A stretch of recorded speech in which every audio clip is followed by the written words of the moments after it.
શ્રી કૃષ્ણ।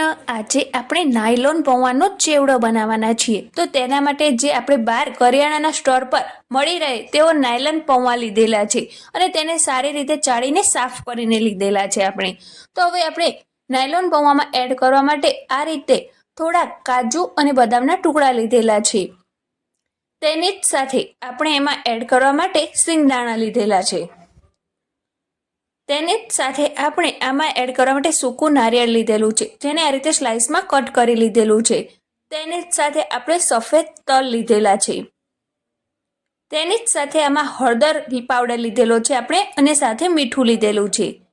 તેની જ સાથે આપણે મીડિયમ ગેસ ઉપર એક જાડા તળિયાવાળું વાસણ મૂકી દીધું છે અને એમાં 2 મોટી ચમચી તેલ લીધેલું છે। તો આ તેલની અંદર સૌ પ્રથમ પહેલા આપણે જે નાળિયેર, કાજુ બદામના ટુકડા અને સિંગદાણા છે એને તળી લેવાના છે। તો સૌથી પહેલા આપણે શરૂઆત કરી છે આ સૂકા નારિયેળથી। તો એને આપણે 2 મિનિટ સુધી આ રીતે તળી લઈશું મીડિયમ ગેસ ઉપર। અને આનો ટેસ્ટ બહુ જ સરસ આવે છે જો તમે આવી રીતે તળીની અંદર એડ કરશો ને તો। આવી રીતે ગોલ્ડન બ્રાઉન કલરનું થવા દેવાનું છે, એકદમ ક્રિસ્પી। તો આ રીતે હવે આપણા સૂકા નારિયેળ તળાઈ જાય પછી આપણે એમાં કાજુ બદામના ટુકડા એડ કરી દઈશું। આમાં તમે સૂકી દ્રાક્ષ પણ એડ કરી શકો છો। તેની જ સાથે તમને આમાં લીમડા અને મરચું પણ એડ કરી શકો છો। લીલું મરચું સ્લાઇસમાં કટ કરીને એને પણ તળીને આમાં ઉમેરી શકો છો। એનો ટેસ્ટ પણ બહુ જ સરસ આવે છે। તો હવે આપણે લાસ્ટમાં આપણા જે સિંગદાણા લીધા છે તે એડ કરી દઈશું।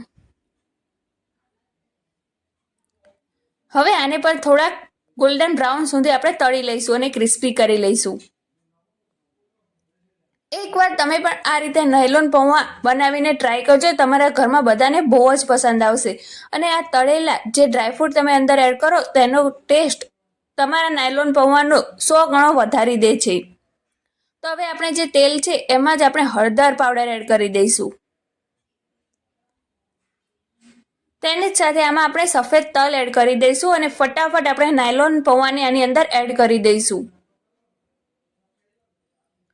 અને હવે આને સારી રીતે તેલ સાથે મિક્સ કરી લઈશું।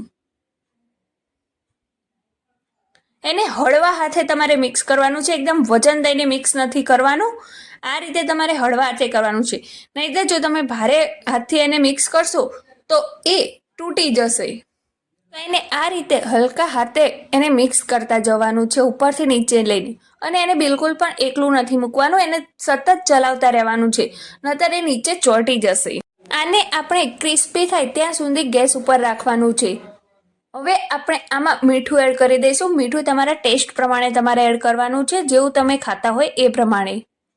આમાં તમે દળેલી ખાંડનો પણ યુઝ કરી શકો છો।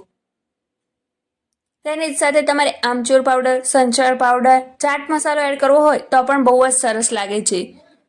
તો જો આપણે આ રીતે ચેક કરીએ તો હજી આપણા પૌવા છે ને એ આવી રીતે વળે છે, એટલે આપણા હજી પૌવા ક્રિસ્પી નથી થયા। તો હજી આને આપણે 2 મિનિટ સુધી થવા દઈશું।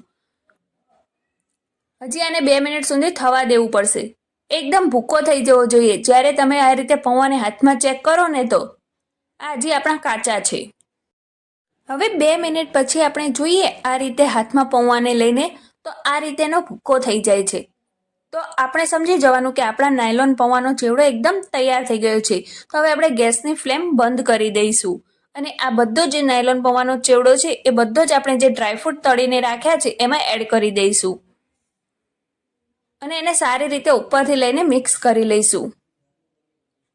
તો તમને આ રેસીપી પસંદ આવી હોય તો આ રેસીપીના વિડીયોને એક લાઇક જરૂર કરી દેજો અને તમારા ફ્રેન્ડ્સ વચ્ચે એને શેર કરવાનું ના ભૂલશો। અને આગળ તમે કઈ રેસીપીનો વિડીયો જોવા માંગો છો તે પણ કમેન્ટ બોક્સમાં લખીને જરૂરથી બતાવજો। અને વી આર ક્રેઝી ચેનલ ઉપર તમે નવા આવ્યા હોય અને હજી તેને સબસ્ક્રાઇબ ના કરી હોય તો એને સબસ્ક્રાઇબ જરૂર કરી દેજો।